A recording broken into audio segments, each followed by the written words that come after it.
Gabigol fazendo gol no Flamengo no reencontro.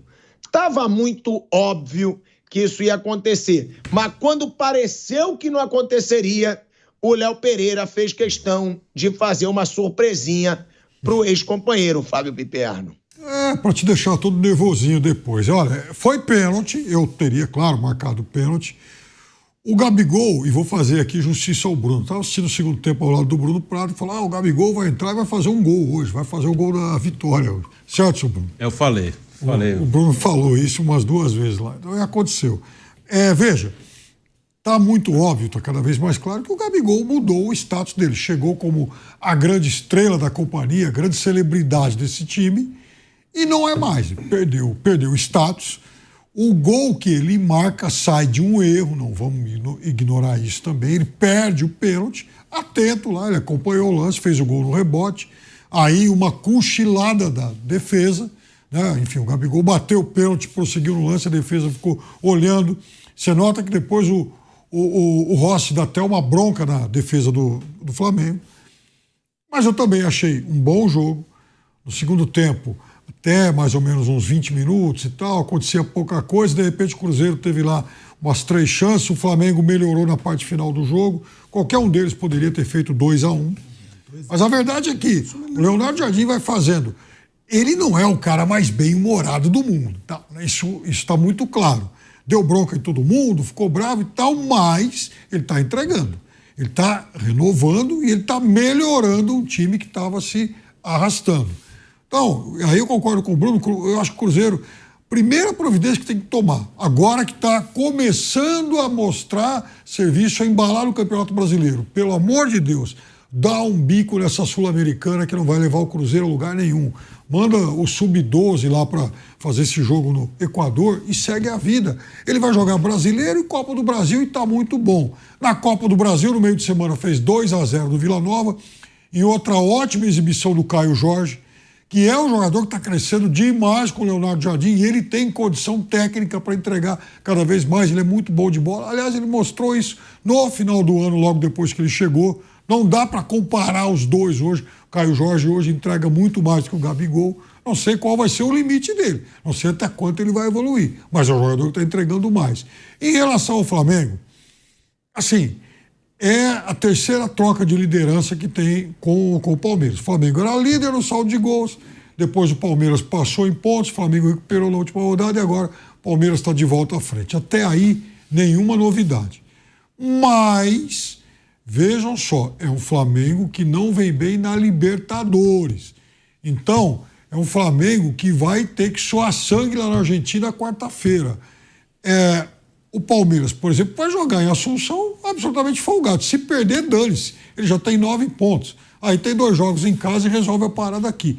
O Flamengo não pode se dar o luxo de pensar assim. Por quê? Porque não fez até agora nenhum bom jogo na Libertadores. Foi um jogo razoável lá no Equador e só. Nada mais que isso. No Campeonato Brasileiro, nessas últimas rodadas, à exceção da goleada contra o Corinthians, o Flamengo também não tem feito grandes jogos. Tem feito algumas partidas aceitáveis, como a de hoje. E eu acho, sim, aí excepcionalmente eu vou concordar com o nosso amigo Pilhado, que um dos problemas dessa oscilação nas últimas rodadas é por conta, sim, da bola abaixo do que a gente, deseja ver do De La Cruz no meio-campo. Então, isso está atrapalhando um pouco, está atrapalhando a evolução do time, eu acho que sobrecarrega um pouco o Gerson e a bola não chega em tão boas condições para os caras da frente. Nesse sentido, eu acho que a luz amarela para o Flamengo está acesa. O Flamengo não pode, mas nem imaginar um outro tropeço na quarta-feira. Não, e ainda tem isso, né, Piperno? Ainda tem a esposa do De La Cruz em entrevista, dizendo que tem saudade do River Plate, que não é fã do Flamengo, que ela leve o marido dela de volta. Que isso? Que eles dois saiam o mais rápido possível do Rio de Janeiro, porque o Flamengo rasgou dinheiro com esse tal de La Cruz. Eu falei, eu na época dizia, que contratação do Flamengo. Parece que esse cara já veio com lesões crônicas, não sai do departamento médico. Quando sai do departamento médico, não joga nem 1/10 do que jogou no River Plate. Não entrega, costuma entregar gol. A única coisa que ele entrega não é futebol, é gol. Como tem entregado o gol de La Cruz, como foi hoje, o primeiro gol do Cruzeiro. Ele erra a saída de bola, muitas vezes é displicente, não é aquele motorzinho que era no River Plate. Então, uma contratação que parecia maravilhosa, por enquanto, foi péssima para o Flamengo. Para mim, são 2 jogadores que tem que ser questionado o valor pelo que entregam. Né? 3, na verdade. Cebolinha, desde que chegou, nunca foi decisivo no Flamengo, custou 75 milhões de reais. De La Cruz, se eu não me engano, custou 16 milhões de dólares. Também não entregou nada.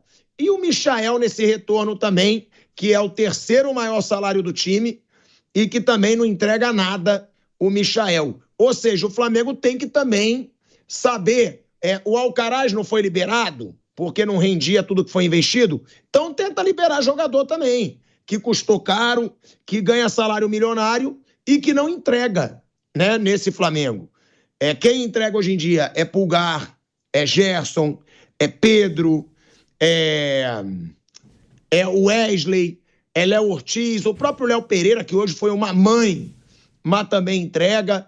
Agora, esses 3 que eu falei aqui, principalmente o De La Cruz, é inacreditável o quanto não entrega, e ainda vem a esposa querendo ganhar mídia na Argentina, falando que não é fã do Flamengo. Agora, Gabigol, Flávio Prado, já falou. Tô aqui procurando na internet. A declaração do Gabigol depois da partida foi a seguinte: não comemorei por respeito ao Flamengo. Foi o time que me deu tudo. Todo mundo sabe o meu amor e o meu respeito. O que aconteceu comigo foi com um presidente, não com o resto das pessoas e os jogadores. Talvez tenham que aceitar que eu tenho um pouquinho de estrela. É isso, ele primeiro foi super legal, foi super respeito, e aí no final ele dá essa cutucada no Landim. E claro, em muitas pessoas que o criticaram, né, nesse período, no Flamengo, que tem que aceitar que ele tem um pouquinho de estrela, Flávio Prado. Olha, eu acho assim, o cara para fazer gol, o cara para chegar no Flamengo, para ser um sobrevivente no futebol brasileiro, porque o cara que consegue chegar é um sobrevivente, né? Uma dificuldade tremenda para ser jogador. Claro que ele tem estrela. Mas no caso aí, ele não estava jogando bola no Flamengo, essa é uma verdade. Não foi uma injustiça que foi feita com ele. Não sei se a condição foi como se esperava, a gente não conhece esse bastidor a fundo, mas ele não estava entregando nada. Em cima do que você falou de entregar, não estava entregando, e deram um ano ele foi mal, no segundo ano ele foi mal de novo. E aí já ficava mais complicado. E também no Cruzeiro. Ele está fazendo gols de pênalti, hoje foi um momento especial, histórico e tal, mas, na verdade, não dá para dizer que o Flamengo errou ao liberar o Gabigol. Não acho isso mesmo. E aí hoje ficou marcado, né? Foi uma coisa extremamente marcante.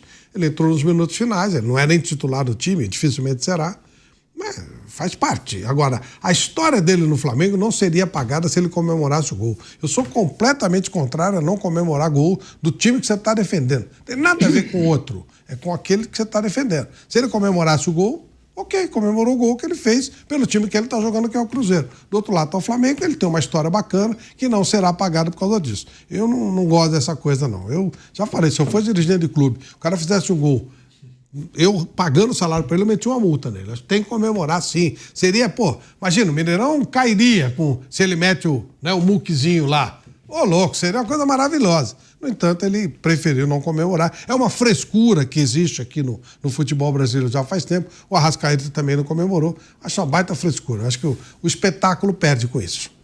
Eu queria tocar num assunto que está sendo muito questionado. Felipe Luiz é muito pouco criticado e com razão, porque faz um excelente trabalho no Flamengo. Eu sempre disse aqui, perder jogando bem, eu aceito. Não é para se criticar o treinador. Só que o De La Cruz fez questão de entregar de novo, o Léo Pereira foi uma mãe no pênalti e o Cruzeiro jogou muita bola. Hoje o Cruzeiro jogou bem, como a gente estava falando aqui. Porém, Bruno, tem alguns torcedores do Flamengo na bronca com o Felipe Luiz, e eu fico aqui acompanhando as redes sociais durante o programa, pela insistência no Michael. Michael tá numa fase ruim, vem errando tudo. Felipe Luiz, sempre que pode, ele defende, né, o Michael. Claro, ele é um treinador.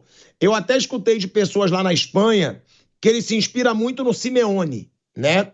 Não na forma de treinar. Na forma de treinar, de estilo de jogo, ele se inspira muito no Jorge Jesus. Mas na postura, muita gente em Madrid, inclusive ex-jogadores, me disseram que ele se inspira no Simeone. O Simeone nunca botou culpa em jogador. O Simeone sempre assume a culpa para ele. E o Felipe Luiz sempre faz isso. Mas a fase do Michael é muito ruim para um cara que foi contratado a peso de ouro e que hoje, mais uma vez, entrou sem acertar nada. Vale esse questionamento? E outra, né, Bruno? Cruzeiro crescendo. Será que o Cruzeiro tirou a laranja podre? Né? Vamos tirar o Dudu, que tá ali contaminando o grupo. Vamos botar o Gabigol no banco para verem que aqui medalhão só vai jogar se merecer. Será que o Jardim achou o método desse Cruzeiro crescer, Bruno? Eu acho que o Jardim fez ótimas mudanças no time. O time hoje é mais forte, mas nem acho que foi uma questão de comportamento. Depois o Dudu teve problemas e saiu. Mas acho que quando ele vai para o banco não é por comportamento, a não ser que tenha alguma coisa que a gente não saiba. É por uma questão de privilegiar um time mais forte fisicamente. A estratégia do Cruzeiro, principalmente em casa, é marcar pressão. Ele fez isso no primeiro tempo hoje, depois não aguentou. Contra o Bahia, fez isso o jogo inteiro. O Bahia é um time que sai com a bola no chão e o Cruzeiro sufocou o Bahia. Fez 3-0, 2 gols pelo menos foram de roubadas de bola lá na frente. E o Gabigol e o Dudu não conseguem mais fazer isso. Então, acho que ele privilegiou a parte física. E o Dudu não aceitou. O Dudu não gostou de ir para o banco e acabou saindo. E o Gabigol, não sei o dia a dia, mas publicamente parece que ele está aceitando bem essa situação. Que no Flamengo ele não aceitou bem, talvez porque no Flamengo ele seja um cara muito grande. E aí ele não aceitou bem. No Cruzeiro parece que ele está aceitando. Que o Gabigol vai ser útil ao Cruzeiro. Como entrou hoje, fez o gol na cobrança de pênalti. Contra o Vila Nova, Copa do Brasil, quinta-feira, ele foi titular, no lugar do Matheus Pereira. E ele jogou bem. Ele deu as assistências para os 2 gols do Caio Jorge. Então o Gabigol, acho que ele está aceitando a condição dele hoje. Por exemplo, pelo lado, não dá para jogar o Gabigol. E nem o Dudu. Pelo lado, ele quer 2 caras que vão e voltam. Estão jogando Christian e Wanderson. Ele poupou o Wanderson contra o Vila Nova, jogou Marquinhos, que faz isso também. Então o Gabigol, ou ele vai jogar na do Caio Jorge, ou na do Matheus Pereira, que são os caras que estão mais soltos ali. Então ele vai jogar de vez em quando. Acho que ele privilegiou o físico. E aí quem não aceitou acabou saindo, que é o Dudu, que provavelmente vai para o rival, vai para o Atlético Mineiro. E no Flamengo, eu acho o trabalho do Felipe muito bom. O jogo hoje foi bom do Flamengo, uma derrota normal. Perder para o Cruzeiro no Mineirão acho que está dentro do normal. Acontece, tem alguns jogos que você sabe que são difíceis no campeonato. O Cruzeiro, ano passado, brigou por vaga na Libertadores. Né? Que as contratações que o Cruzeiro fez e o barulho que foi feito, acho que deturparam um pouco a coisa. Sim, que aquele time que o Cruzeiro estava pensando em montar no início do ano, aquilo lá era muito difícil dar certo, são jogadores já em baixa. Mas o time do Cruzeiro ano passado era competitivo e esse ano, com essa formação, ele é competitivo de novo. Com o Dudu, Gabigol, tudo junto, era muito difícil, pela parte física. Então, perder para o Cruzeiro lá é normal. Não tem nada demais. O Flamengo teve chance de pelo menos empatar o jogo. E o Michael, ele vai acabar jogando. Ele tá mal mesmo. O Michael tá sem confiança nenhuma. Michael é um jogador mediano, como vários aqui do futebol brasileiro. Concordo com o que falaram Renato Gaúcho e Mano Menezes durante a semana. A grande maioria são jogadores médios que, quando estão confiantes, crescem. O que aconteceu com o Ferreirinha há pouco tempo no São Paulo. Agora já tá diferente. Ontem já perdeu pênalti. Que é assim, depois ele melhora de novo, aí cai de novo. E o Michael é isso aí. O Michael quando tá confiante, ele ajuda, ele corre, ele dribla, mas ele erra muito, ele toma a decisão errada. E agora ele tá sem confiança nenhuma. Teve uma bola no segundo tempo que ele dá um tapa na frente, o Fabrício Bruno ganha dele com uma facilidade, assim. O Fabrício Bruno só jogou o corpo e roubou. O Michael, ele ficou meio com receio, vou ou não vou? Quando ele deu um tapa na frente, o Fabrício Bruno só antecipou e roubou. Então ele tá sem confiança, mas ele vai acabar jogando. Porque tem uma coisa, o elenco do Flamengo é muito bom. Mas acima da média são Gerson, Pedro e Arrascaeta. Os outros são bons / normais. E esses caras vão jogar. Quem entrou junto com o Michael hoje? Entrou o Juninho. Então, se não entra o Michael, quem vai entrar? Vai entrar o Juninho, vai entrar o Luiz Araújo, que eu acho um pouquinho melhor, mas também não tá bem. Então, assim, há uma ilusão que o Flamengo vai ter 20 jogadores bons, e ninguém vai ter. Nenhum time, até no mundo, ninguém tem 20 jogadores. Então, ele vai jogar, não tem jeito. Mas ele tá mal. Mas jogando toda hora, quarta domingo, trocando 5, ele vai jogar. Isso não tem muito jeito, é esperar ele retomar a confiança. Não, esse lance do Michael foi ridículo, Bruno. Eu tô lembrado. Ele tinha a bola rolando pro contra-ataque. Era só ele dar um tapa para arriscar na velocidade com o Fabrício Bruno. Ele não vai. Você vê que ele não vai. Ele faz que vai. Ele ficou com receio. Ele ficou com receio de ir. Ele não confiou que ele ia ganhar do Fabrício Bruno. Aí ele teve que ir. Quando foi, o Fabrício só jogou o corpo e roubou. Assim, muito fácil. Foi facílimo pro Fabrício.